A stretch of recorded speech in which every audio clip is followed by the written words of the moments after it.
then our neighbors, suffering. Hey, and I was surprised. Why are they in the same group?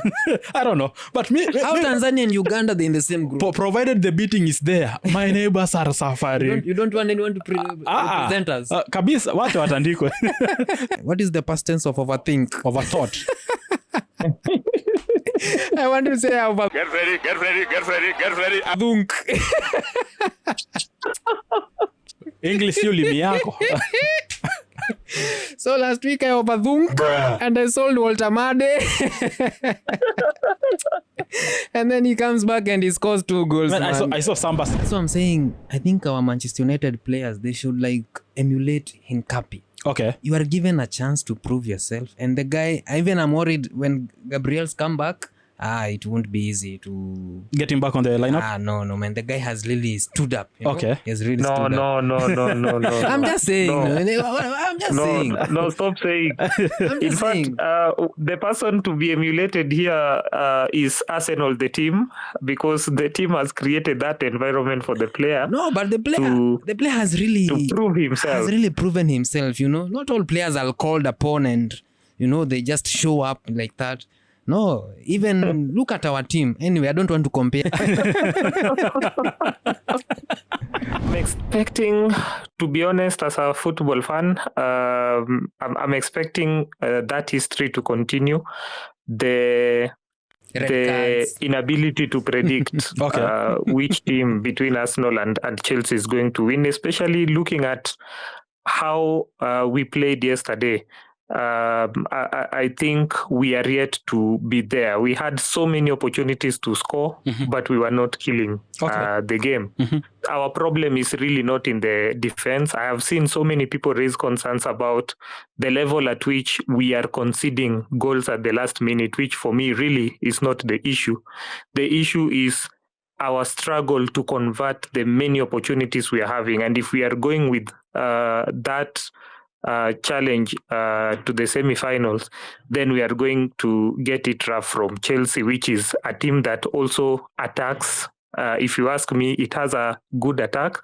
They attack so well and they can score goals, which if we are unable to score ourselves, then it will be easy for Chelsea to proceed to the finals. But also alive to the issues Chelsea is also facing in terms of consistency in their performance. That is what brings down the probability of who will win that match to 50-50. Okay. Just like Newcastle and Manchester City, it is also an interesting match to watch.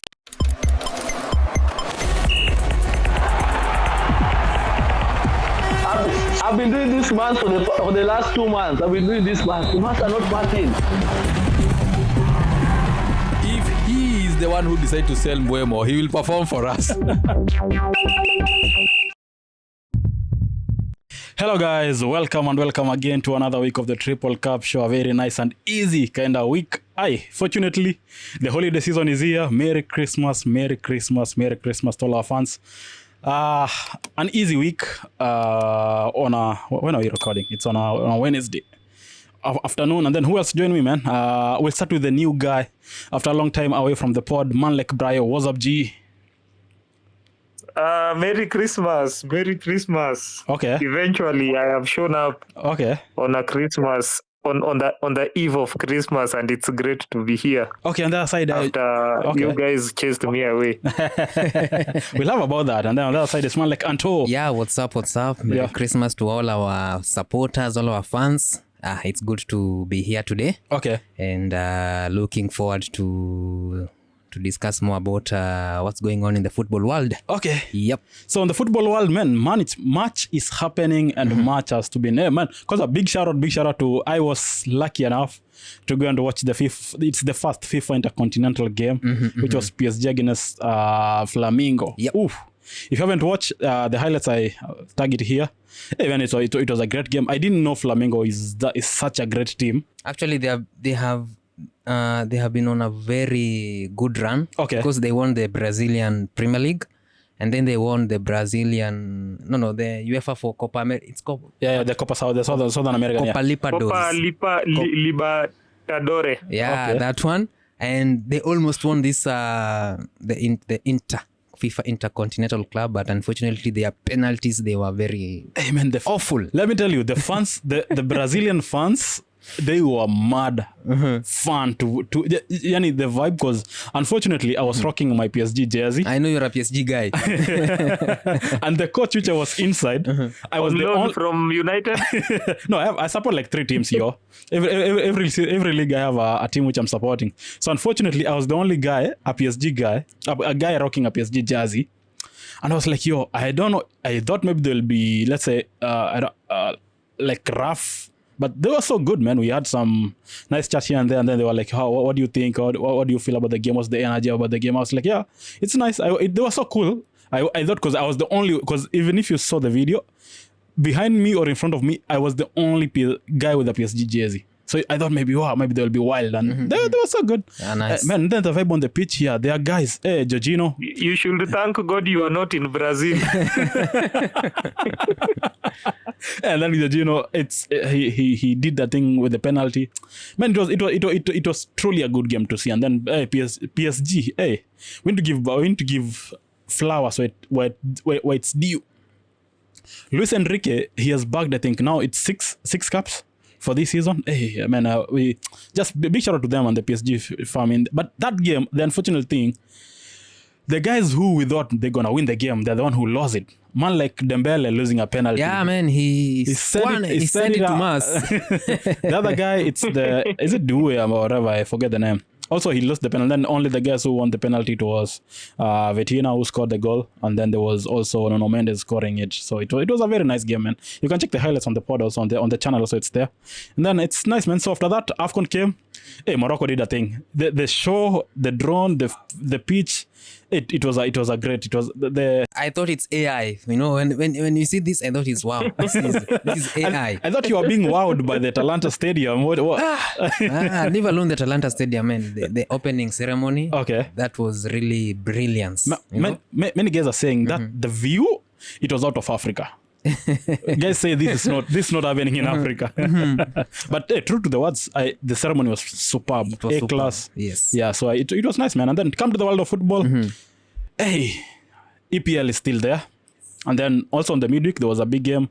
ELF. Let's start with there. Carabao Cup, yeah. Where Crystal Palace were playing against Arsenal. Where for me, I thought, you know what? Crystal Palace gonna win this game. I was so on the channel itself, nobody was talking. It was only me and Mike, and we were like, let's see, let's hope. And then, I don't know. Sometimes the game cannot be on your side, and it cannot be on your side like that way, man. Because I don't know how to explain it. What's the name? Lacroix. Yeah. This guy was so unlucky yesterday. He was really, really unlucky. Okay. An unlucky player in an unlucky team. No, Crystal Palace is not unlucky team. He scored an own goal. Yeah. A terrible own goal. Even he didn't know about it. Okay. And then his centre-back partner saved him. Okay. By scoring an equalizer. Yeah. Buhey.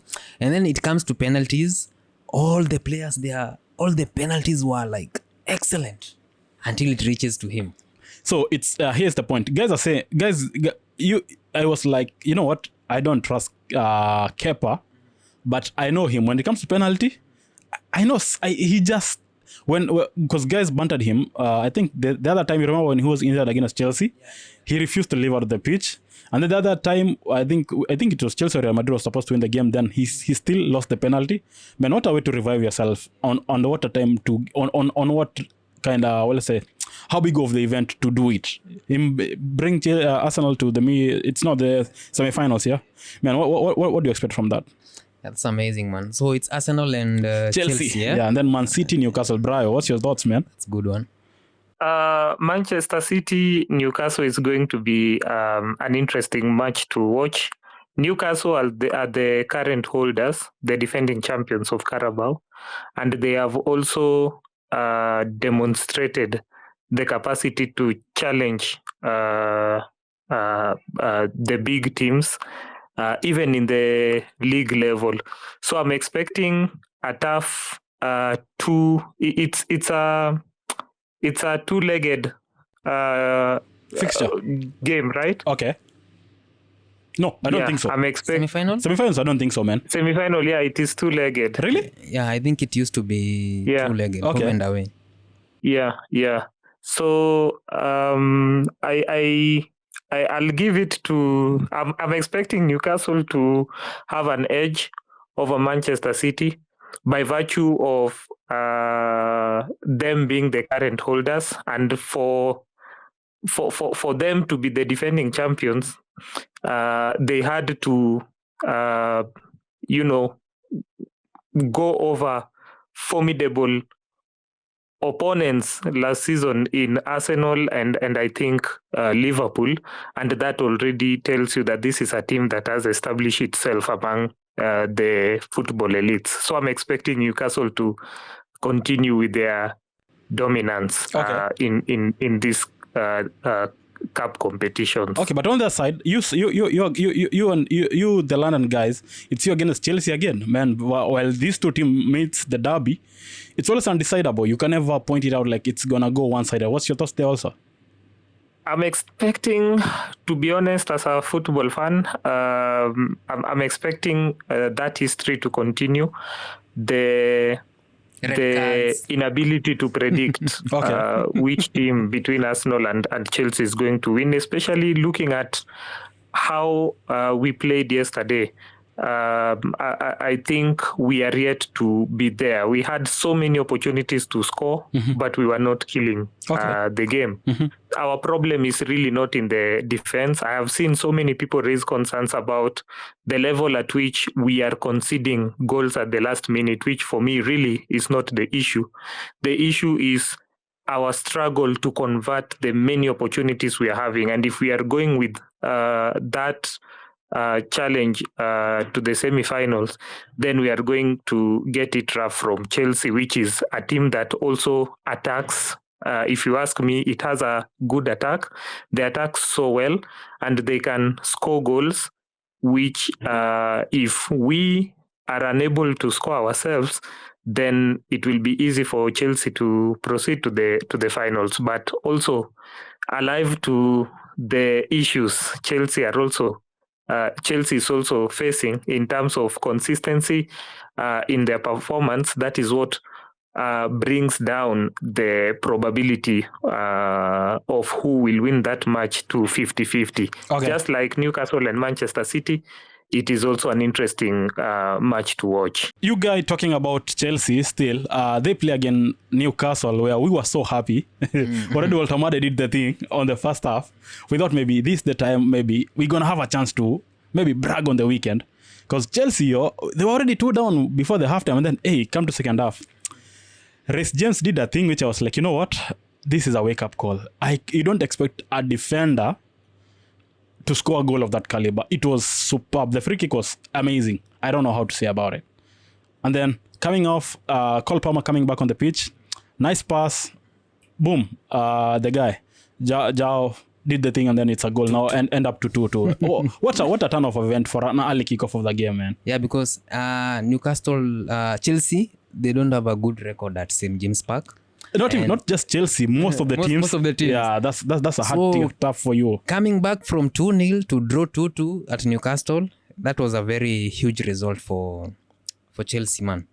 So it shows their mentality, and with the likes of Reece James and Kroos Palmer back, I think they're starting to get back into the groove. Okay. Yeah. But I saw this, there was one controversial point where many guys said Anthony Gordon before the last minute of the game, it was supposed to be a penalty. What's your thoughts there? For me, I feel these decisions, they are very, there is very still inconsistency when it comes to the match officials. If you start comparing these incidents with other incidents, we will never get a final decision. So for me, I have decided to accept the decisions. Referees' confusion is final. Okay. Yeah. So even if we debate about it, there's nothing gonna happen. Yeah, nothing gonna happen, man. It's just they are gonna be emotionally irritated, and then we have to keep on moving on. Okay. Yeah. Nice, man. I don't know. Also, still on the weekend. Well, okay. For me, I was like, I thought it was a penalty. For me, I thought it was a penalty. how I saw it, for me, I was like, you know what, give it a penalty.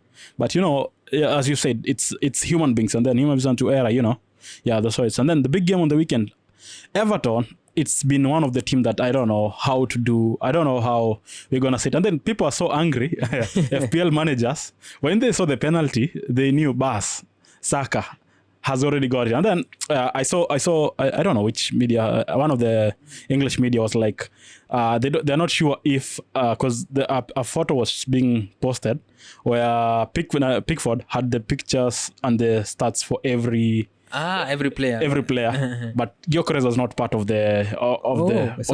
so the guys are saying he missed it because Gyökeres was not part of the thing. What's your thoughts? Because Brayo, I'm checking your team.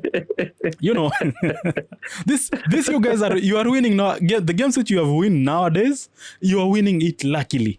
Crystal Palace, and they are not scoring. Yeah, that's what I'm saying. And no, leave alone that they are scoring, but it's the opponent who are scoring the goals for them. That's what I'm saying. The opponent is the one scoring, and they are winning. It's very strange.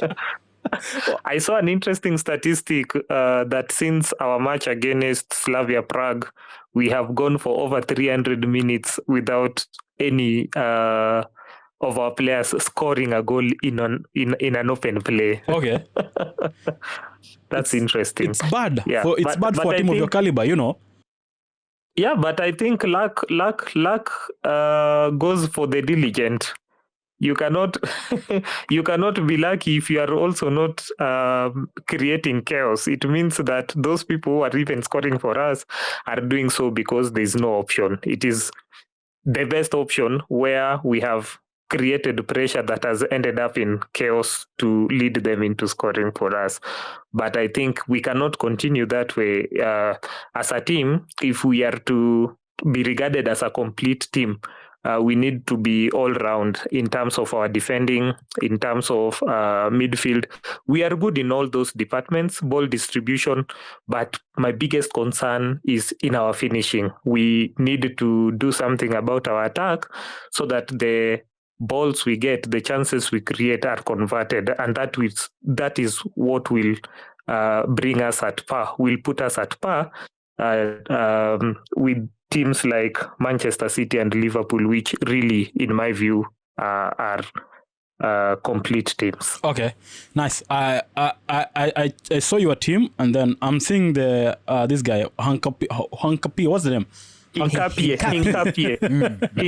Man, the guy got the number, and he's fighting for it, and he's giving it all. That's what I'm saying. I think our Manchester United players, they should emulate Hinkapie. Okay. You are given a chance to prove yourself. And the guy, even I'm worried when Gabriel's come back, it won't be easy to get him back on the lineup. No, man. The guy has really stood up. Okay. He has really stood up. No.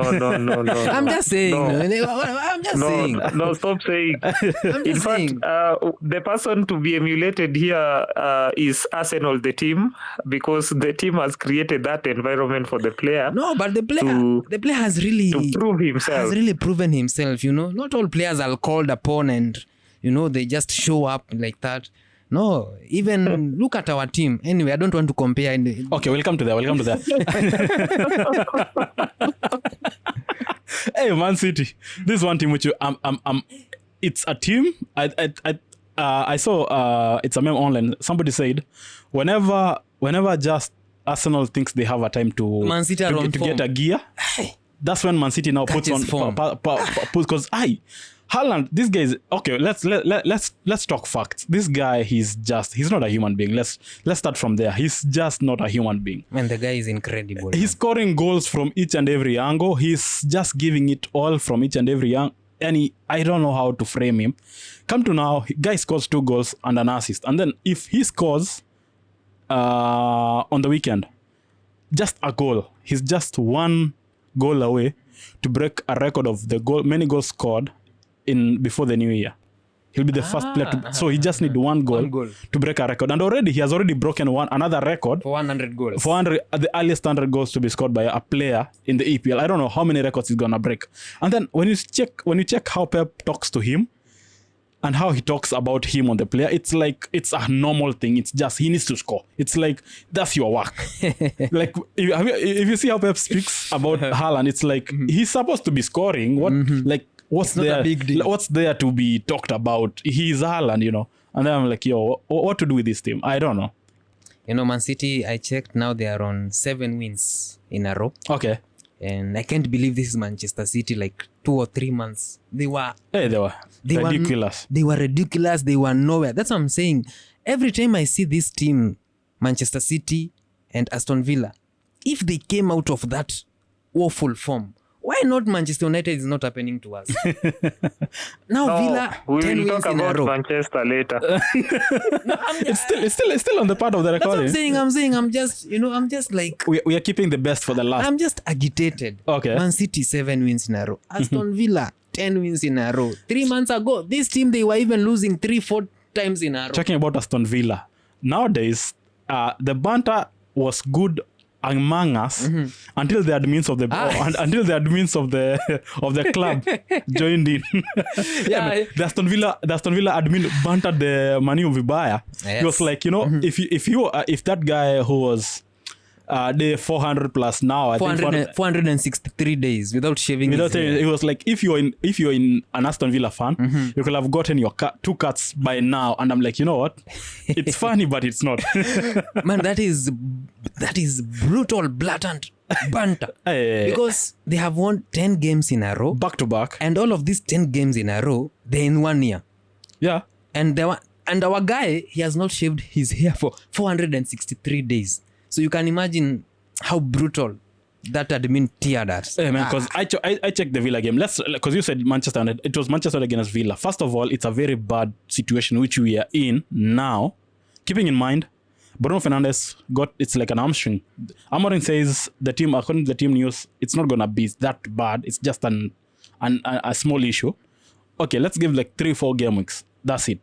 Let's say maybe maximum 3 game weeks or 4 game weeks. That's like a month maximum, which is fine. Unfortunately, the guy who was supposed to be maybe do the thing there, it's maybe the likes of Mbeumo and the likes of Samad. Where are they? AFCON. Okay, it's fine. Who's supposed to be the replacement? And then another side, Casemiro gets 5 carded, so he has to be out of the game. Who's supposed to be his replacement? Maino. According to everybody, it's Maino. Injured. I came here. You came here. We watched the game with you, and you were like, you know what? The lineup, and then I saw Ugarte and I was like, you know what? We are gonna be beaten. And then you check the stats online. The comment online from the manager, he's like, you know, Maino got an injury just from the Blues. He got the injury, and I was like, you know what? I'm done with this Manchester United guy. Rodgers, he was shining on our team, and then the person who comes in to replace Bruno Fernandes, it's a centre-back midfielder. Centre-back defender. Lisandro Martinez. Patrick who? This guy, the butcher. Lisandro Martinez. They are calling him Lisandro Nino Martinez. The guy came in the midfield and he was like, he's the superstar of the game. He holds the game. Nice pass, and you are like, oh, Ugarte, you cannot do this. And then check the stats online. Every game Ugarte has scored, we have been beaten. And then still, you know what? I was, before I told you I was blaming the Manchester United players. Now, I'm blaming the manager. Man, for me, it has always been the manager. It will never change. Because that game, I told you, before even we could continue the game, let him remove Ugarte out of the game. Bring maybe Licha, that's what I said. Or bring Zaxi, bring Mount back, and then let Zaxi play up front. Mm-hmm.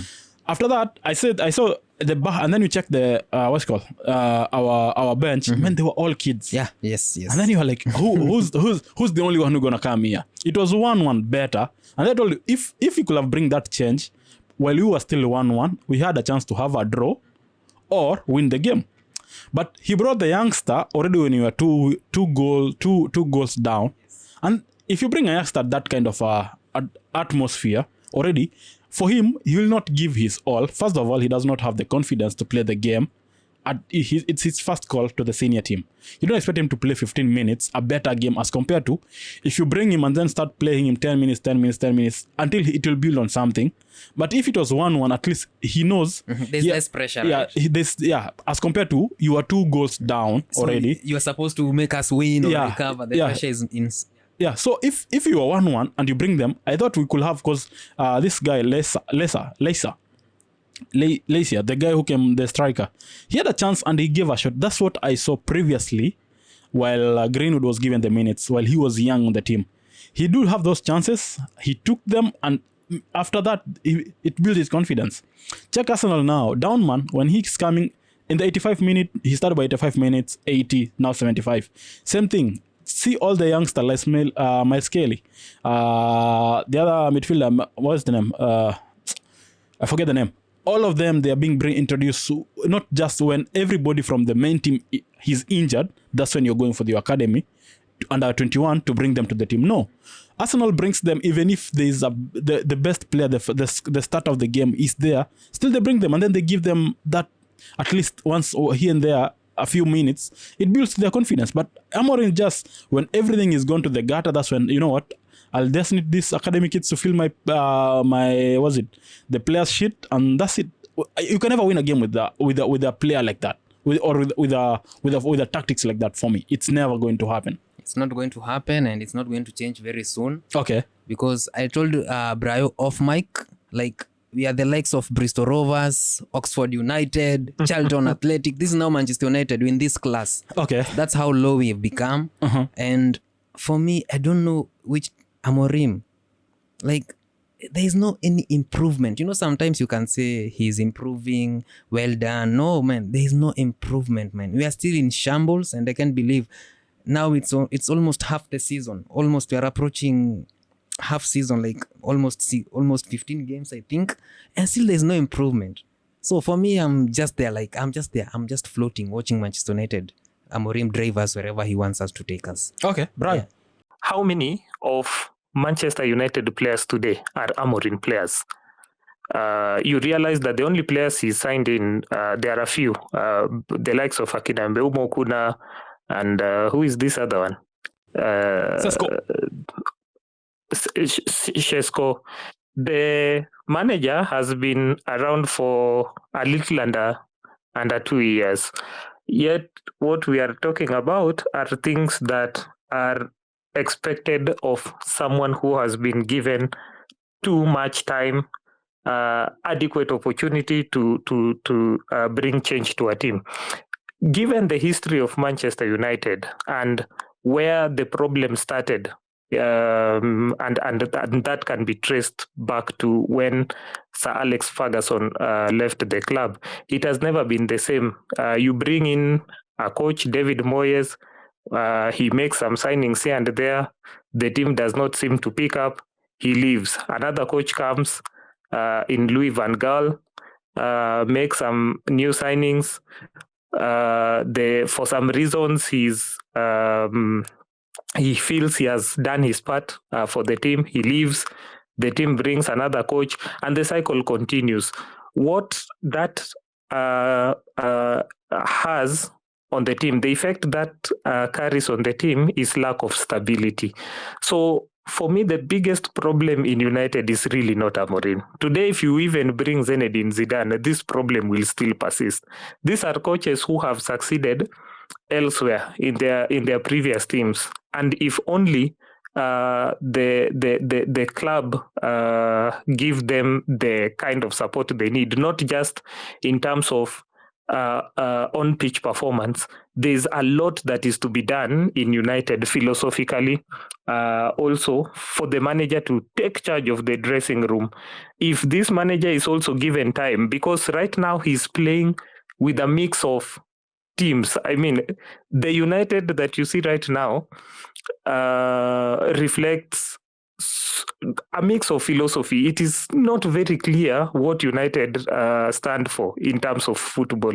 There's a team for Eric Ten Hag there. There's a team for who came before Ten Hag. There's a coach who was there before Ten Hag. I think Rangnick. Rangnick.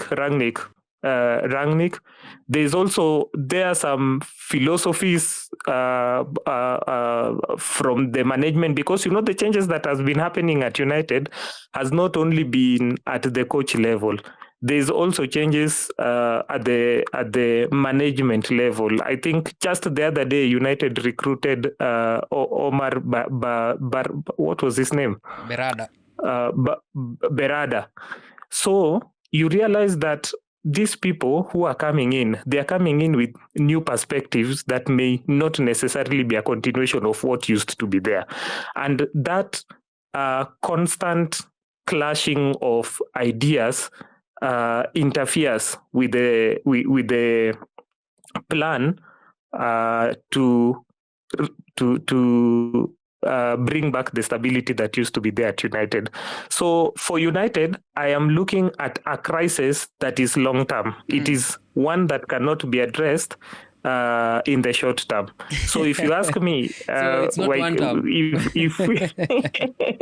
if United is to go back to where it used to be during the years of Sir Alex Ferguson, then we want to give United at least 3 years under the same manager. Okay, you Brayo, I don't have an issue you saying give 3 years. 3 years, but wait, and he already has 2 years already. Brayo, you know what? The thing which many people are debating about, it's you have not seen a style of play. There's no identity. Like you can never say this is how Manchester United play.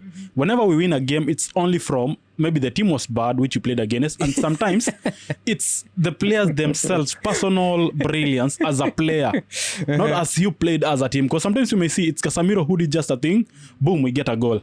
Others, we know Mbeumo, when he gets a counter, it's easy for him to score. And then Bruno, we know he's superb. So when he's get a chance, he's gonna score. There's never like you can say it's because we played this system which Amorim came with it. That's why we win the game. But the thing always is we are being beaten because of the system, because of the formation, because of this and this. Because there's no anything. You know, like when your guy, your manager now, he has been there for Arteta. He has been there for now like 6 years. In that time of 6 years, you have seen what he has created. You can identify, if I see this game, I know it's Arteta playbook, you know? But when you come to Manchester United, the playbook which Amorim has come with it, that's the reason why even guys are saying, if you change this one, this type of formation, this type of play, we're going to win the games according to the players which we have. So you can never say like you need more, and yet whatever you are trying to build has not yet beared fruit or has shown signs of bearing fruits, you know?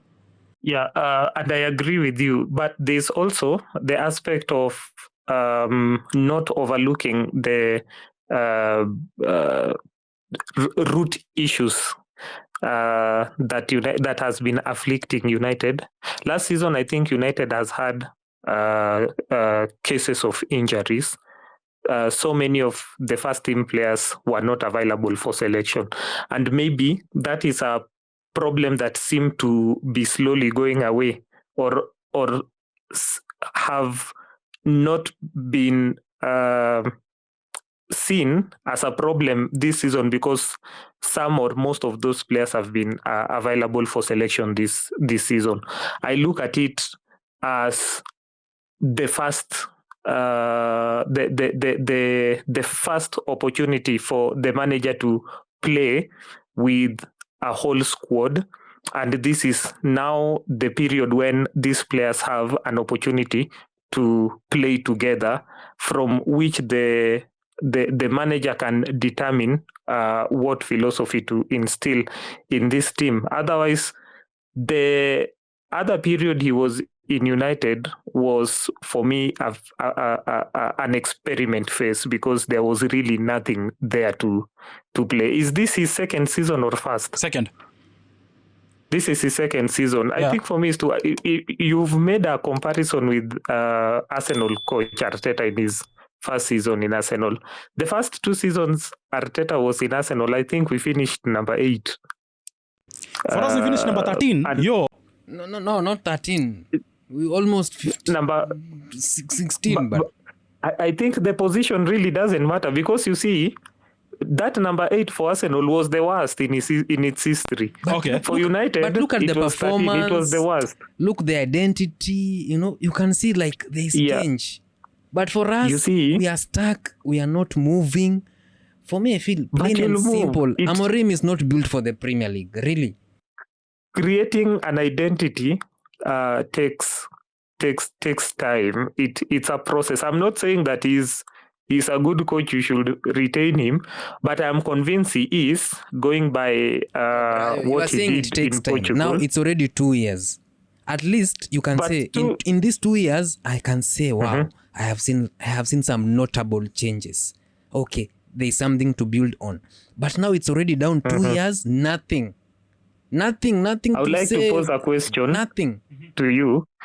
In that period of 2 years, if say United was playing without Amorim, will it be a different story? With the players we have now, man, we should be better than what you're playing, according to me. We should be, because see, okay, he said the problem is somebody like Marcus Rashford. He went in Barcelona. The guy is bang after bang. Why is McTominay? McTominay, Serie A player of the year. He's not the good player for this system. Let's solve him. Haaland scoring. Man, also Haaland, he had a bant at some decisions. Best selection. Best decision or something. At some decision, blah, blah, blah. And man, he's bantering Manchester United. In other words, he's saying, this is the best decision I made, playing to Manchester United. And you're like, yo, what's happening? Come to this guy, Greenwood. Best player also. In League One. Yeah. Come to Real Betis. Anthony, my God.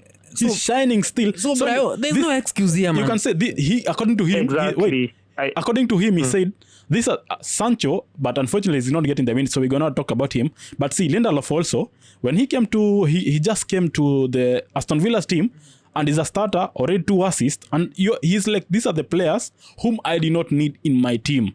Can you imagine? So what if they were in the team and they perform according to that? What if? You know, we are talking about the what ifs. Not like, because if you say these are the players that you need to get your numbers, then they should give us the points which you are saying.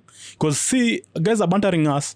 Now Sanchez has many assists than Sesko, who is a goalkeeper, comparing him with a striker. You know. For me, I can say Amorim, but you see, is the driver, and this bus is going in the wrong direction. So for me, I feel like it's Amorim. All this. Even if we round up and we summarize all of this, it's all about Amorim. He has to do something to change. And then sometimes you hear his comment, he said, as a manager, I'm suffering more than the play. And I'm like, do you know what it takes to be a fan, to wear the jersey? I don't, like nowadays, I don't rock the Manchester United jersey lively. I'm just rocking it always when you are recording. After that, I am leaving it in the house. That's why I'm always with my PSG jersey, Madrid jersey, African jerseys, and that's what I'm doing nowadays. I don't feel the pride of rocking my Manchester United jersey, because when you go outside here, the first thing somebody sees you starts to laugh. Even you haven't said even a single word. He's just start laughing, and you're like, yo, for how long am I gonna hold this? For how long am I gonna take this? Yeah, I wish to make some observations. Really, the criticisms on Amorim. I wouldn't say that they are unwarranted, because really as a coach, you also have a responsibility. You cannot dwell on the excuse of bad performance in the club that were witnessed before you came as a basis for you to continue in that run. At least you have a responsibility to show that there are some improvements that you are making by virtue of you holding that position, and that is the very purpose for which you were brought in the team. Having said that, You've made some mention of some players who are doing well elsewhere, the likes of Rashford, Anthony, Haaland.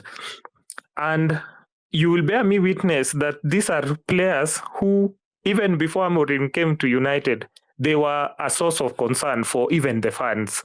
Players like Rashford, there was an issue of whether he is committed to Manchester United, and even I think he fell... He fell out with was it the coach that was there before Amorim? Was it Ten Hag? No, there was a dip in this. Only like 2. He went there. Yeah. I get your point. I get it. Yeah, there was a dip. There was a dip in form for Rashford and even Anthony, and even the likes of Haaland. As in, generally, United as a team, as a unit has not been there. There's a big problem in United, which if we are to notice it, we should look beyond Amorim. We as fans and supporters, we can't reach the level of management, to criticize the board, the Ratcliffe, because we cannot be able to reach that level. So that's why we are the only level we're able to reach now. It's the coach, because the coach is the one who interact with him most of the times as fans. So we don't know what Omar Berrada is doing, Ratcliffe is doing. That one we don't know. Why we can be able to intervene is this the player selection, the tactics, and that's why our focus is on Amorim. If we have so many other things going in the board, like, salaries or whatever, Ratcliffe is cutting cost, there is no lunch, that one we cannot be able to intervene. So for us, we are focusing on Amorim. How can we? As a fan, as you can. You remember with Arsenal, what happened? There was a push to have the management, and when I say the management, I talk of the coach, the board, and everybody who is involved in decision making to make this thing work. And there was also talk. You remember there was talk of some rich guy. I think it was this owner of Spotify. What is his name? I don't know him. You guys will tell me. Mm-hmm. They had even offered to buy Arsenal. It had gotten that worse. Fans were concerned. We were doing nothing on the pitch. Arsenal had turned into a mid-table team, and we seemed comfortable playing at that level. And when it became a concern that the fans were looking at it as a depreciation of standard, and that we were now substituting ourselves for something that we were not made for. We were actually beyond that in terms of our quality and our history as a club. We now began putting pressure for changes, positive changes, and that is what eventually led to the appointment of Josh Kroenke. I agree with you, bro. For us Manchester United fans, we wanted a goalkeeper. We got a goalkeeper. Uh-huh. We wanted some signings. Who is a good goalkeeper, by the way? We got goalkeeper. We wanted some new signings. We got Mbeumo, we got Cunha, we got Sesko.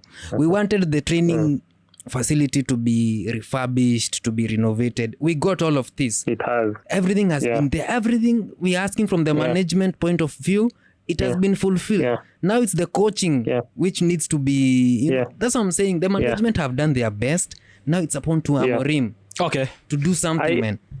This conversation is so long. Even we can. I think we can take a whole episode trying to do this, but it's an ending. I can finalize with this observation. I definitely agree that there is a measure of responsibility that Amorim has to bear on this current form of United, which is really discouraging as a fan. And I am a football fan. Whenever I watch these games, I usually look at Manchester United because these are my rivals. I am strong if United is strong. Exactly. There's no joy in beating a United which is going through struggles. It's like flogging a dead horse. What joy do you get? Nothing. In winning a match where you had no opposition? So I think to that extent, Amorim really has to take some responsibility. But for the bigger picture, I think the crisis in United as a whole will continue for a long time. It has also to... There has to be accountability from other people beyond just Amorim. Amorim, we criticize him, myself included, on a game-to-game basis. Yeah. Okay, fine. Come to the best game of the weekend. It's Leeds against Crystal Palace. Hey, I expected Crystal Palace to win the game, but Leeds, how they have done the last 3 game weeks, they are coming up with another. First of all, it was Liverpool. Before that, it was which team? I forget. I think it was Chelsea. Chelsea, where they come back, from Chelsea, followed by Liverpool. And then this week they came in and then Leeds beat Crystal Palace 4-1, and I was like, you know what? Is this real what I'm seeing, or is just it's an, let's say, thinkable win when you went to like that fixture? I think they were due for a big win. Okay. Based on their performance against Chelsea and Liverpool. So I knew Leeds, they were due for a big win. And here came Crystal Palace. I think they were leading around 3-0. Okay. Before it became 4-1. Okay. And they are playing superbly. This former Everton striker. Calvert-Lewin. Yeah, man. That's what I'm telling you. Like, these players... Man, because he's on a good streak. He has 2 goals now. He has 4 goals now in 3 games. Yes. 4 games. Yes. Yeah. 3 games. No, 4 goals in 3 games, which is a very good streak for him. And then there's this guy. There's this. I don't want to say what's the name of this guy. There's a midfielder. I forget the name, man. He's so good. Yeah. What's the name? He's a bit kind of build a bit African build a bit. I forget the name. Whenever he comes to the pitch, he's just. It changes the game completely, which I always wanted to see that from that side of the Leeds. So according to me, if they go with that kind of a form, I'm expecting them to rise at least the numbers from where they are now. I think it's a good place now to settle or start build up from. That win, it's a very good win to go on now, play with the other games, and then building it up clearly. They're up for something. They are on a good run, and I think it will continue for a while. Okay, Brayo, Wolves. What do you think about that team? The team which helped you guys to win the game, starting off there. The team which is now having less points as I don't know how many. 2 points? It's like they're so... Match played, 17. Goal conceded, 37. Points, 2. 2 points. Yeah. What's your thoughts there? I think it is an unlucky season. Unlucky for Wolves. We can't even. Brayo, I know you have strong grammar. It's not unlucky. Can you look for another grammar? Because this is terrible, unmansable. If there's something like that, yeah, because they are really playing. They have. I think they have changed coaches. When the season began, they began with the former coach Gary O'Neill. Am I right to that extent? Mm-hmm. Yeah, and Gary O'Neill guided Wolves to finish in a good position last season, and they were a good team. Whatever is happening right now, it's for me. I can't fathom what might be going through the players. The players and the team as a whole. It's difficult to understand, and that's why I just to satisfy myself of the situation in Wolf, I just want to summarize it as an unlucky season. When do you think they will win? Yeah. Because they are playing Liverpool, and then they play Manchester United, and then they play West Ham, and then they play Everton, and then they play Newcastle, and then they play Man City, and then they play Bournemouth, Chelsea. When will they win? I don't see. No, there's nothing to suggest to Wolves about improvement. There's no improvement that they are going to experience. Well, because, come to think about it. How does Lewis Potter, a defender, kills the game with 2 goals?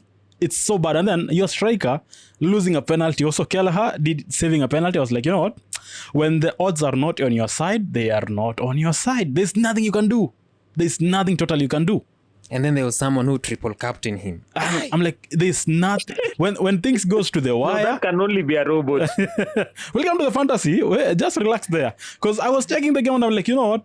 Guys ask me, how did you go and bring Kelleher to the team? I was like, man, it's Wolves.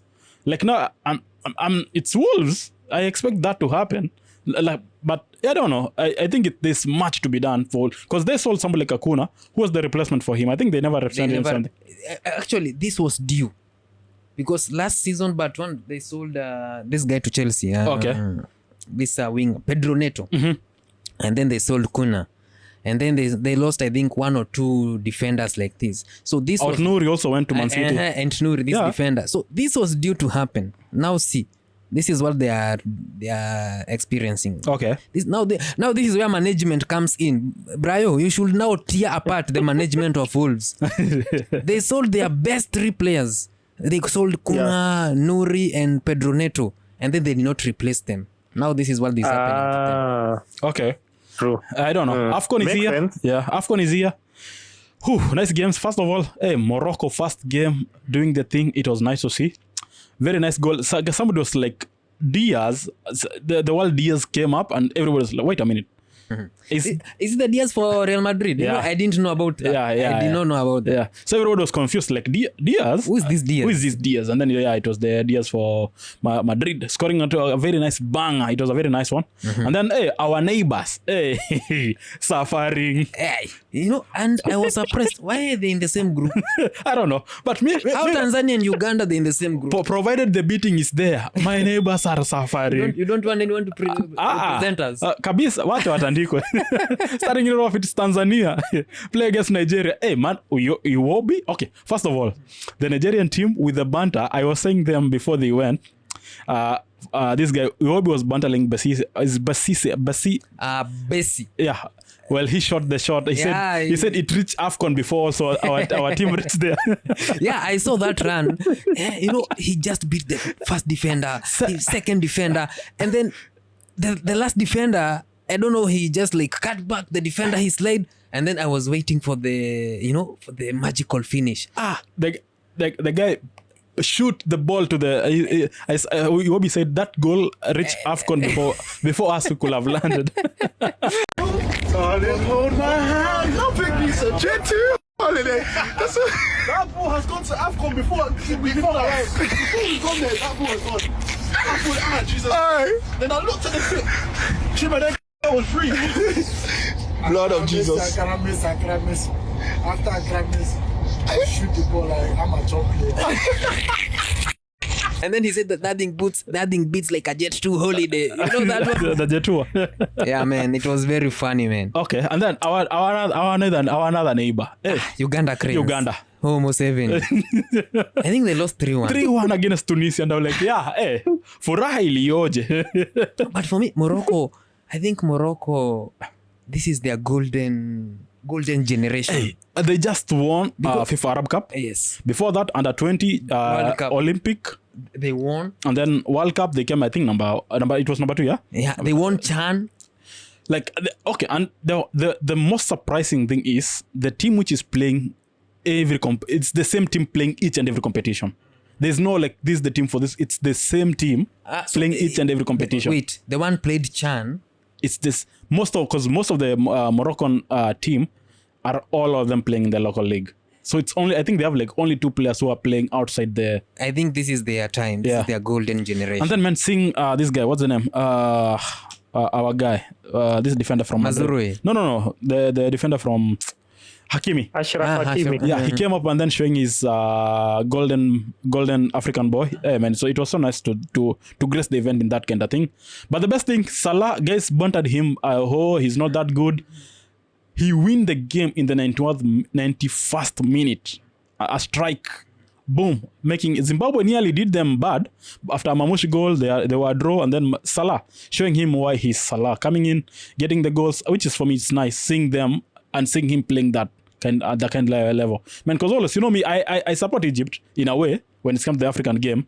I'm always one of their side playing. But now, I don't know. I'm waiting to see. But also, I don't know. What do you think? Because when you see this kind of form, there's some teams which you think they're so good and they're not there. They're like there's the mixer of I don't know how to call it. Like the teams are playing in a way that you can never say this was the team I thought maybe gonna win the game. Now AFCON is very competitive. Okay. I realized like AFCON is it's a physical battle. And most of the teams, they will struggle, Mm-hmm. Like now while we are recording, Burkina Faso and Equatorial Guinea, they were playing. It was 0-0 before we started recording, yeah? Man, can you believe this match? It has ended 2-1. Really? 3 goals in the last 5 minutes. Wow, okay. Because Equatorial Guinea, they scored in the 85th minute. And then Burkina Faso, they did a comeback in the 90 plus 5 minute and 90 plus 8 minute. Oof, okay. So that is AFCON for you. And Algeria are playing against Sudan as we record now. And who else? Riyad Mahrez. Already scored a goal. He has scored for Algeria. Oof, let's see. And then for the biggest game, Brayo, what do you think? Our Egyptians, they call themselves the Pharaohs, yeah? Playing against the South Africans. What's the name of them? Bafana. Man, I think that game is going to be a very nice game on Saturday. That's a game to watch for me. Egypt versus South Africa, I think that's one of the best games to watch. You can never beat that. Egypt, South Africa, it's going to be a great team, but just like Anto, a great match. It's a big match. These are two top teams, footballing nations. Egypt has won the AFCON in so many times. I don't know about South Africa, but lately they are doing well. Their domestic league is one of the best in Africa. So and it is largely comprised of players from that side, and I believe those are the players who make up the South African team, by virtue of which you expect the game to be really interesting. But just like Anto accurately pointed out, this is a tournament where it's difficult to specifically say that this team is going to or will likely go all the way to the finals, because it's like all teams are playing like they can stake a claim in these AFCON competitions. So I fully associate myself with the views of Anto in saying that it is competitive, it is not predictable, and that calls us to only do one thing: let us watch these games and enjoy. Okay, nice. I don't know. Of course, for me, that's the game. I think that's a must watch for every football fan, because it's gonna be. You expect every team to bring their A game on that game. According to me, there's nothing beating that one. Yeah. And what is your views? Because I know Cameroon, they are playing tonight. Okay. Against Gabon, and they are having issues because they are saying Cameroon. They have two squads. Two squads at on the rest, man. I don't know. Hopefully something may come up, because who's the manager now they're going with? I don't know. Because I heard the coach who was fired refused to go back. Even I'm checking like in online, they haven't specified who is the coach. Because there's a coach who was fired, and then he refused, because he said he wasn't employed by by Eto and the rest. He was employed by the Ministry of Sports. The Ministry of Sports. So it's okay. It's a bad picture. Those are embarrassments. Honestly, those are the small things that embarrasses the African football. Okay. Where in this world of football does the Ministry of Sports employs a coach? Only in Africa. Only in Africa. And when it talks to African, this is where you break your neck, you stand up, and you continue celebrating, man. Patson Daka, man, this guy, he almost I thought that thing was being banned for a player tried to do a somersault on the game. I thought previously was... Yeah, there's one time I think it was banned in the EPL. I don't know what happened. Man, the guy, he just flipped. He landed on his neck. At least he was lucky. And then after some few seconds... he should be given a ban. After some few seconds, he stood up and he celebrated. I understand, man, the excitement and everything. But anyway, welcome to AFCON. This is AFCON, man. Okay. Nice, man. This is Africa. Yeah, man. Come to the best part of the season. Where, my guy, Bran, I don't know what's happening with you. Fantasy Premier League. Actually, before you start, I want to know what is the name of Brayo's team. Lord Jesus. Brayo, what is your name of this fantasy team? Lord something. Lord Jesus. The guy is catching he's on the wire. So, okay, for this week, Fantasy Premier League, the average points was 66 points. I don't know, Bran. I'm 100% sure you are below the average. No, I got 75. Hey, Brayo. Big up for you. I've been performing well. The last 3-4 matches have done really well. Musinicheze. Okay. So I'm setting my eyes on those who are above me. Nantawapita. Okay, guys. Just go to the channel, to the page. Just check for me where Joshua is, and then post that. A challenge for you in the comment section. My guy, he's catching wire. He's number 89. Now going page 3. 3. He's competing with me. Wanakula vibao kwa points zingine mbaya sana. You guy, I was the one who was having a bad run. I think I'm not saying that, but hopefully it's gonna be that. So I don't know how did you guys see it? Because this week, man, it's weird. Because how come somebody like Akela getting being 13 points, and then you have somebody like Spotter 21, and then you get somebody like Rogers 15 points, Semenyo 15, and then somebody like a Haaland, as always, you know, when he comes there, he's there. Walter Made doing the thing. Calvert-Lewin 13. How are you seeing this fantasy now going on for you? Because it's just weird points from everywhere. It's always unpredictable because don't tell me Lewis Potter. Okay. Someone can triple captain him. Okay. Hinkapi also having 10 points, and it's not the person who you expect because he's a center back. You don't expect him to get those points, you know, still. For me, I'm checking my team. I got 76 points. Okay. And I have 15 points on the bench. How did I miss that one? Hey, it's so painful. I have Bruno Fernandes. He gave me 1 point. Oh my god. And that Bruno thing hurted most of the managers, you know. Because for me, okay, lucky enough, this week was good for me. I had, how many points did I have? I think I had 44. I had 94 points. It was a very good one for me. And then making it off, I had Calvert-Lewin because I used a free hit. Yeah. I had him on the bench, and I was like, I wish I never did that. Because if it was that, I could have been 100 plus points, which could lead me somewhere else. So for me, it's okay. It's fine. So actually this season, no one has hit the 100-point mark yet, right? What 100 points? Like more than 100 points. In our pot? Luis. Where is he, man? Hey, Luis is top, man. I don't want to talk about him, man. Where is Luis? He said he's coming January. Okay, for those guys who are waiting for Luis, he said he's coming January. Yeah, it's been long. Yeah, he said January, February there will Luis is that Chelsea guy. Yeah, the Chelsea guy. He said January is the month for him to start it off, yeah. So, I don't know. You guys think what's happening? It was a very bad week because many guys went for Bruno. Never did a thing. Unfortunately, got an injury. That's something that you can never predict, unfortunately. And then some guys went for Wilson from Fulham after a very nice run of 3 games. The guy did a blank, which for me, I felt bad also because I had him on my my free hit.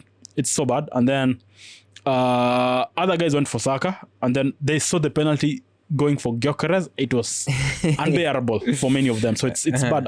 What do you expect to see now? Because the best players, the big players now, the Salahs, the likes of Salah, like in Manu, the likes of Mbeumo and Ahmad, like those players are not there. So do you think now it's the time where maybe shuffle in and out, get the players which you think, and then maybe seeing somebody like a Cole Palmer coming back from Chelsea? Do you think now maybe that there's a shuffle in the team and maybe go for those players? And then somebody like a Semenyo. I hate this guy. They just minute everybody removing from the team. That's when he has 2 games back to back. Can you imagine having the goals? I don't know what's happening for you guys. Yeah, that's what I'm telling you. Like fantasy, sometimes it's all about playing with emotions, you know. Because for me, I feel now like Mbeumo, Ahmad, you know, most of these players, they were not performing. Okay. To be honest. Yeah. They were just blanks. So they are not going to affect most of the fantasy teams.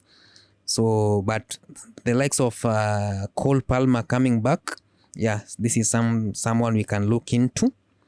And now because Saka and Gyökeres, I don't know who is now taking penalties in Arsenal, unless Brayo tells us who will take penalties and set piece. Odegaard will decide. I cannot. Odegaard is the one who decided that one? I don't know. Hopefully. I don't know. Okay. But for me, I'm not overthinking because last game week what is the past tense of overthink? I want to say overthink. English yuli yako. So last week I overthink and I sold Walter Made. And then he comes back and he scores 2 goals. Man, I saw Samba saying, you know what?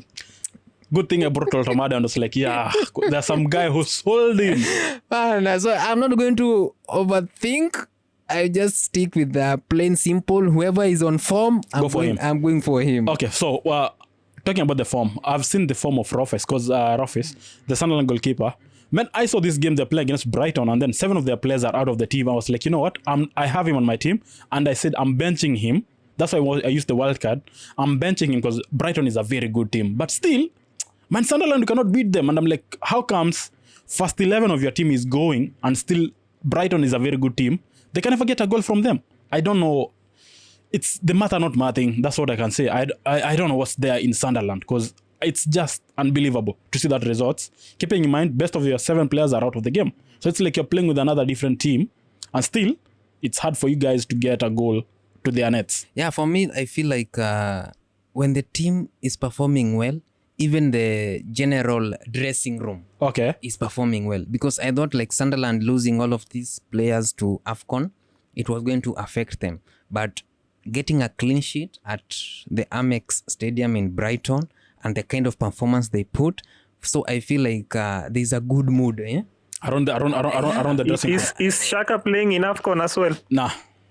Which Saka? Shaka is not playing in AFCON, man. Granite. Hey, Brayo, what is going on, man? I think it's a Belgian. Switzerland. He's a Switzerland guy. Okay, yeah, something like that, yeah. Yeah, so for me, I feel the dressing room is in good moods. And so the performance is radiating all around the dressing room.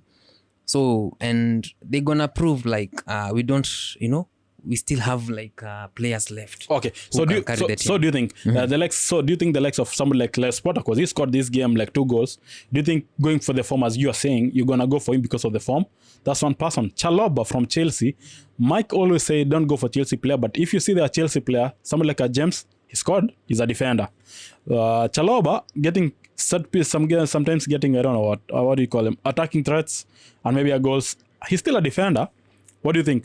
And then Ornelli from Man City also is still a goal to go. And then now, as I've said, and I've seen it being played, Henkapié still, I think, is a player to watch and keep him on the team. I don't know. Yeah, and he's one of the... At least the price for him is better as compared to going for Timber or somebody like Saliba. Yeah, it's Henkapié. It's someone who we can explore.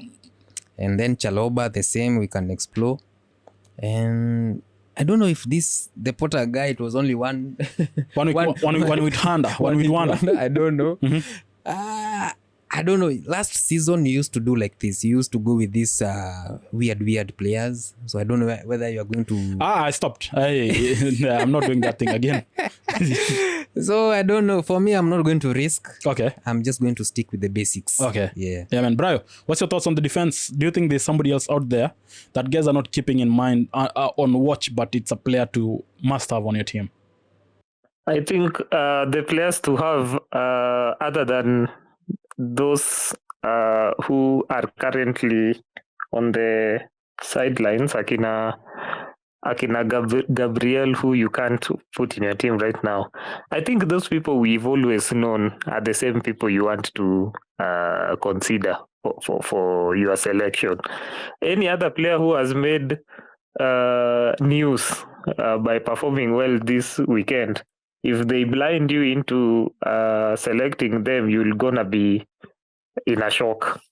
So I think there's really no new names in the defense, save for those players who, even when you look at the FPL chart, they appear at the top there. Akina Timber, Saliba, who is this other one? The guy from City. Ornelli. I think, he can be a good option. But really, if you want to pick a defender, Guardiol. Gvardiol. Gvardiol. Yeah. So for me, what informs my choice of defender is the rate at which the team keeps clean sheets. It will be safe to have a defender from a team like Sunderland, Arsenal, although not so much now that we have been forced to reorganize after the injuries. But if there's one team, if there's one person you'll want to have in your team who possesses both attacking threat and is also good defensively, is Timber. Okay. In the case of Arsenal, yeah. Okay, fine, man. For me, I think this is the to-go team when you go to the midfield, there's nothing gonna beat that kind of starter. Because if you see somebody like Semenyo, already he's coming back to the right form, which is so many guys. I'm sure they're gonna go to him. Palmer, we know him. He's a Cole Palmer is Cole Palmer always, day in day out. You'll expect him to do a thing. Just from the Blues, he's good to that extent. And then Rodgers, his form is brilliant. What he did in Manchester United, it's not like he was given the ball. He cut 2 players, and where he placed the ball, even the goalkeeper could never do something about it. So, yeah, Rodgers must have on the team. Foden, his form is brilliant. Only 2 game weeks he has blanked as such. But still, Foden, when he goes to play, it's Foden, and then they play against Nottingham Forest this week.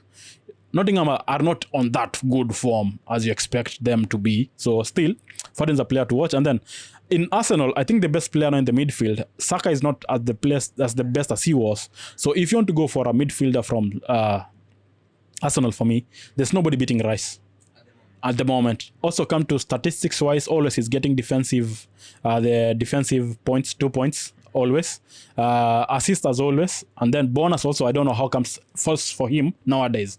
So even if you check on the fantasy, Rice as the topping player from Arsenal points wise, and his goals always, he's the one taking set pieces, still is the one taking the corners. So possibility of him getting an assist, it's much higher than any other player on that pitch, because as we thought, maybe confirmed penalty taker for Arsenal, it's Saka, and we saw Gyökeres taking. Yeah, so for me, I'm like, you know what? If you want a best asset, kind of based, I think that's a good. I saw guys saying we go for this Wilson. Maybe he was having a good run, and then this week he blanked. So I don't know if you're gonna go for him or still wait. Maybe it was just one game week, which is never happening for him. Also, there's this low budget kind of player always assisting. Starch from Leeds. Also is a good differential on a low budget kind of thing. Xhaka as always has been there as a good one. Grealish, if Everton are playing good, he's getting but I don't know why he's not getting the goals, but he's still good as a player to have. I think at the moment it's like sometimes, the consistency is really difficult to maintain in the FPL, but those players are Grealish and Rice and Saka and Palmer. These are people who can change your team. Like, they can just make your team magical within one performance. Yeah. Okay. So these are some of the players we just have to keep an eye on. Okay. Yeah. Yeah, bro. When you finish off, I think forward-wise, there's nothing beating either Haaland, Kluivert, Ekitike, or maybe you go Haaland, Walter Made, Ekitike. Because Isak, unfortunately, he scored the goal, but he got, I think, as confirmed, he has an injury. He broke, I think, broken leg, I guess. It's that serious. Oh my goodness. According to the manager, said hopefully before the end of the season he's gonna be back. But we know whenever you get like a broken something, it's gonna be a long time kind of thing. And then when you come back, you always have that fear of not, you are still out from the injury, so you're never gonna play the best as it give you 100, because you have the fear that once you start getting injuries. And also I saw with the manager and Slot saying it's so bad for him getting an injury at this point, where he started with an injury, then he never got the minutes, he started winning the games, and then when he started catching up with the game, still going to for an injury. So for me, I'm like, Ekitike now confirmed minutes, that's confirmed, and his form is brilliant, so Ekitike must have. This Oltamade guy, the other guy, he got an own goal. And then this week he's getting 2 goals. I'm not convinced with him. I think I prefer to go with Calvert-Lewin, because if you check the Leeds kind of games, they're only playing Sunderland, Liverpool, Manchester United, Newcastle. Those 3 games for me, I'm thinking, you know what? They are better off as compared going for Newcastle, which they're gonna play Manchester United this week, and then Burnley, and then Crystal Palace. Also, okay, I'm torn between the two, But if you come to Liverpool also, they're playing against Wolves this week, so Ekitike is a must-have, definitely. After that, they're playing against Leeds. After Leeds is Fulham. Those 3 game weeks, I'm thinking Ekitike, 2 goals, 1 goal. Mm-hmm. It's a good option. And then as for this guy Haaland, hey man, even stats aside, he's just good to not have him on the team. Because I saw one guy, he did not have Haaland on the team, and I'm like, hey yo, what's happening? Because see this week, playing against Nottingham Forest, followed by Sunderland, and then followed by Chelsea. And I'm like, you know what? That's a very good form to still go on with what he's being. And then, bro, I don't know what's happening with this. Just 2 weeks ago, Your team played against Aston Villa. And then after this week, Brighton, you guys again going back to play against Aston Villa. What's happening, yo? I think we are starting the second round. Usually in the Premier League, the second round begins even before the first round ends. Mostly after you've done 18 rounds out of 38, the 19th match will usually be the start of the second round. And then the 20th match will now be a completion of the first round, and that's why I hear you say that Man City will be playing Chelsea after it plays Sunderland. Just the other day, Manchester City played Sunderland. It wasn't so long ago. I think it was last week. Yeah, or like last 2 weeks week, ago. but yeah, like 2 weeks ago. Yeah, it is evident that we are wrapping up the first round and then getting into the second round. I want to. This is the point where if you have not used your chips, you have 2 weeks only. Then they are likely to expire. Yeah, you only have 2 game weeks, and for me that is an alarm to consider triple captaining the one and only Erling Bright Haaland, who will undoubtedly give me those much needed points. He's going to play an arguably weak team. I'm saying weak because I am looking at that fixture in context. We are talking about an informed Forest. Haaland. No, not Forest. An informed Haaland and City, who is going to face Nottingham Forest. Okay. And Nottingham Forest has shown us that they don't shy from conceding goals. No, but the other... Oh, wait, I'll cut you short. The other day we saw Hudson-Odoi and this other guy. What was the name? This... Sangare. They had like 2 goals. Yeah, and 2 goals and 2 assists everybody. 2 goals and 1 assist everyone.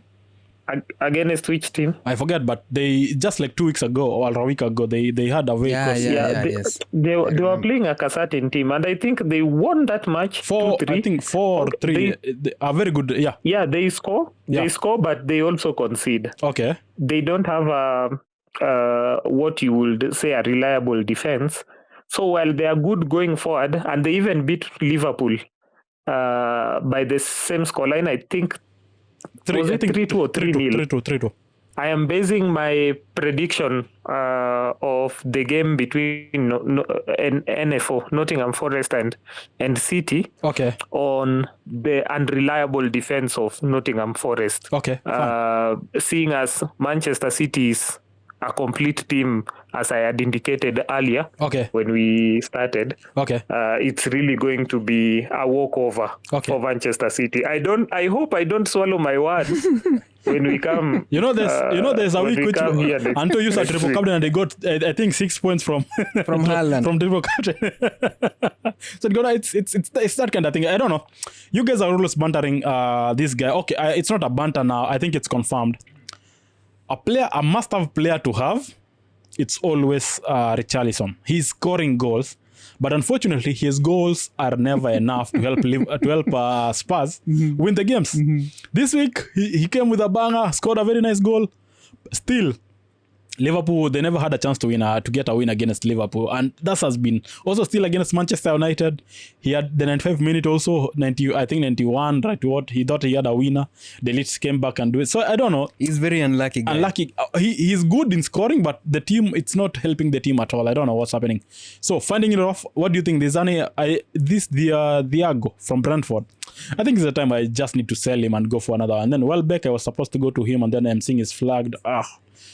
So I don't know. Hopefully it's not that serious, but I think must have Ekitike. I think that's the must have. So what do you think? Finishing off this week on games on the weekend. I don't know. This December it's been worst for Manchester United. Always you're having a game when nobody's playing. The other week it was a Friday. This week is a Monday. Now I think we're playing on Friday. Right? The other days it was on a Sunday. Only game on a Sunday. And then for us starting out for the Boxing Day game against Newcastle. What's your thoughts there? For me, I feel we are missing some crucial players. And we're playing at home. Okay. And we're playing against Newcastle. Mm-hmm. And they have always terrorized us. Mm-hmm. So I'll just continue saying I pray for Manchester United. Okay. Because I'm expecting a convincing win for Newcastle. Okay. It's so sad I'm a Manchester United fan, but I'm negative. Hopefully, if he does the changes and maybe play... Because I'm trying to analyze, we don't have... I don't know. Unless, let me see. The only creative... You remember last time I said we will lose against Newcastle, and we went ahead and we won. Okay. So I'm having the same sentiments again. Okay. So that you can win. Exactly. for me, I'm saying if Amorim just needs to win that game, don't play Ugarte. Try play Casemiro, Licha or Licha Minor, and then let Odogo on the wing as always. Play Dalot on the wing as always. Don't change anything there. And then play Mount, play Zaxi, and play up front this guy. Oh no, Kuna. No, play Mount. How is he playing as a striker? Because we play him as a striker. There's a game we played him as a striker. So Kuna and this guy. Kuna and Zaxi, let's start the game, and then bring Sesko as the second kind of a thing. Maybe that one we can have a chance to win the game. But if we play them as playing, I don't see us winning that game. Maybe a draw. If we get a draw, we are lucky enough, but hopefully it's not that. And then the other game, it's Nottingham Forest against Man City. Brayo, you have already said it's an easy win. Yes, I've predicted a win for an easy win. An easy win for Man City, a hat-trick for Haaland. Okay, Arsenal against Brighton, still on you? Brighton, lately Arsenal has really been struggling to get the goals, and that has been my concern. If they work on it between in the remaining days before that match, I will easily give it to Arsenal. Otherwise, for Arsenal to lose a match this season, it's been because of those silly mistakes they make at the last minute. Okay. So in light of that, I am expecting a slight win for Arsenal. Brentford, Bournemouth, Anto. Brentford, Bournemouth. I feel this is Bournemouth. Okay. They are on a terrible form, but against their recent result against Manchester United, they might build on that. Okay. It's a Brentford win. Okay, Burnley, Everton, this is a very hard game on the weekend. But Burnley, they can score, but I expect Everton to win the game. I think that's an easy one for me. And then Liverpool against Wolves, as I've said, Wolves are just bad. Just terrible. Liverpool is not that good, but Wolves is worse. So just bank your money in Liverpool. I don't know when they will win. Yeah, it's bad. So bad. Okay. Yeah, the other one, it's West Ham against Fulham. Brayo, what's your things there? Fulham. Okay. They have a good run. West Ham, they are quite inconsistent. And it will be a derby. Yeah. I give it to Fulham. Okay, and then another one, Chelsea against Aston Villa. That's a big one. Okay. Very good game in the weekend, yeah? It's a big one. Okay. But I expect Villa to win this game. But Chelsea at home, it's a very hard team. It's a very hard team to play against also. So, and then they have their backup players coming back to the team. So I expect it to be a very bad. Also, Villa are on a very good form to go against. And then keeping in mind the whole world was waiting us to be beaten by Aston Villa. So this week I'm still banking on Aston Villa to beat Chelsea to avoid this noise which is starting to grow. Yeah. So yeah, that's the only reason I'm supporting Aston Villa for that. So it's like that. Sunderland Leeds.